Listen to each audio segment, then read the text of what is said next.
Hi there, my name is Haley Carlson, and this is my Module 1 video for AEP 859.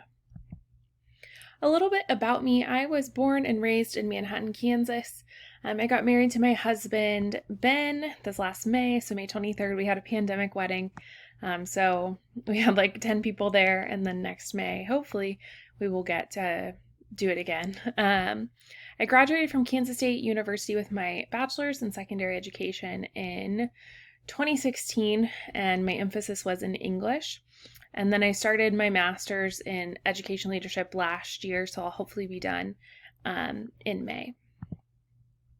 This is my 5th year teaching at Manhattan High School in Manhattan, Kansas, so where I graduated from, and actually the man who married us for our pandemic wedding is my boss and my old principal, so that was pretty neat to have. But I've taught 9th grade. Right now I teach 11th grade English, 10th grade English, and then creative writing.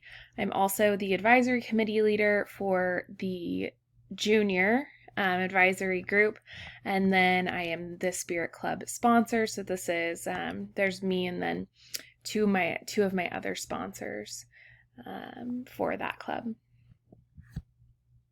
A little bit more about me. I am a Special Olympics coach, so I coach basketball, track, cheerleading, and volleyball.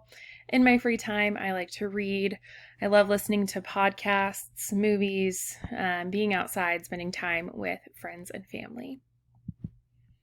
Some academic activities that happen at Manhattan High School. So we have Scholars Bowl, we have ACT prep courses, math club, a lot of world languages, a lot of dual credit courses because Kansas State University is right here in our town.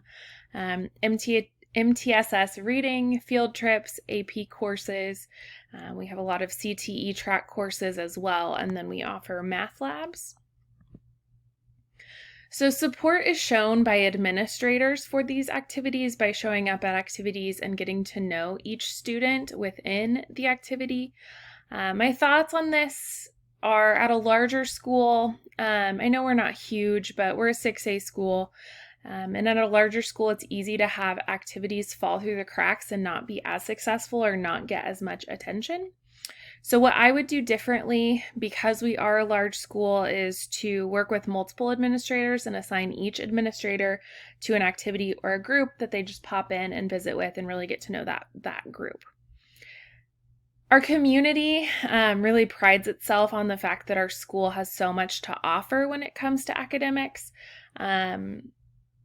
Whether they are academic activities or non-academic activities, our community tends to brag about what we get to offer at Manhattan High School.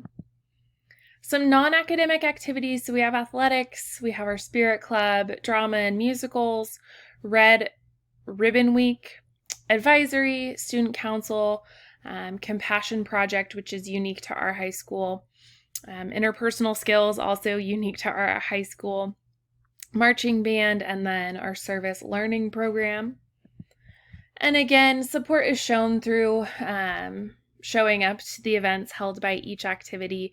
The administrators are really good about making sure each group feels some kind of support.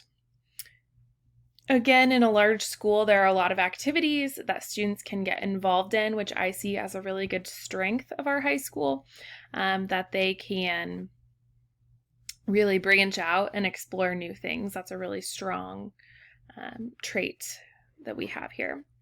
What I would do differently, though, is encourage participation of some of the smaller groups who may have low participation or publicity. So there are some groups in our school that are really small, like our environmental club is always so small that it barely counts as a club. And I think that just encouraging the participation and making it more well-known would be really beneficial for that. Again, our community prides itself on the fact that we have so many opportunities for students to get involved in such a variety of students, or a variety of options for students, I should say.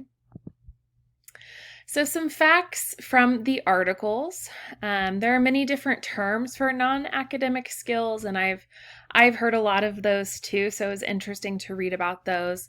Many people in the field of education agree that non-academic skills are just as important to learn as academic skills, which I also agree with. Schools that only focus on academic skills do not have sustainable results. Social emotional skills or non-academic skills support students in how to learn.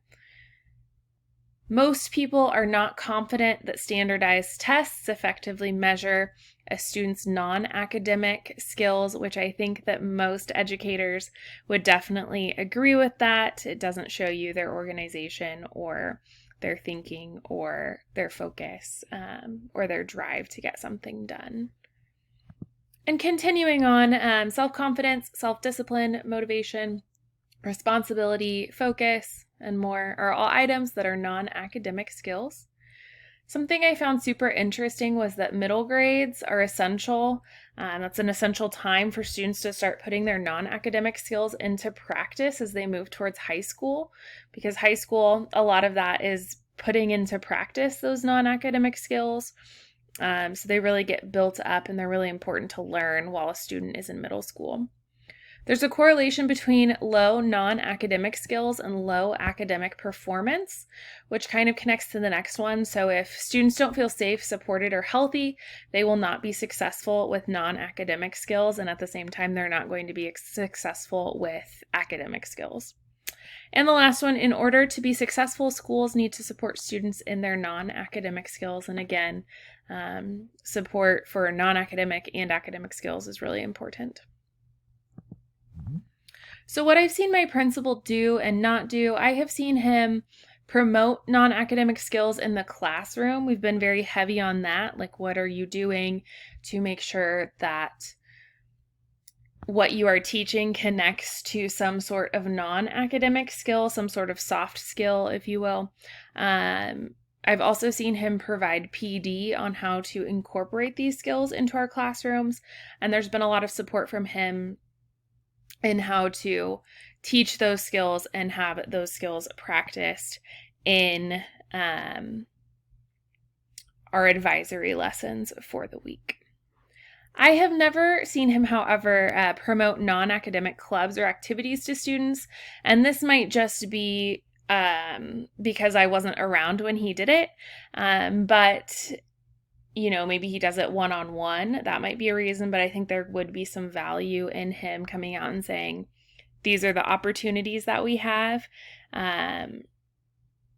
What would you like to be involved in? I think that would be a very beneficial experience for us. So here is my standard correlation, how it was relevant, and the reflection. In the reflection, I definitely know now that I need to put just as much emphasis into non-academic skills that I do academic skills.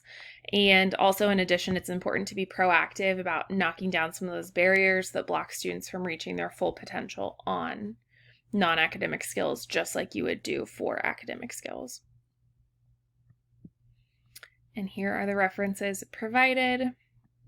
And here are the references I found. Thank you so much for watching. I'm excited to learn with you all in this class.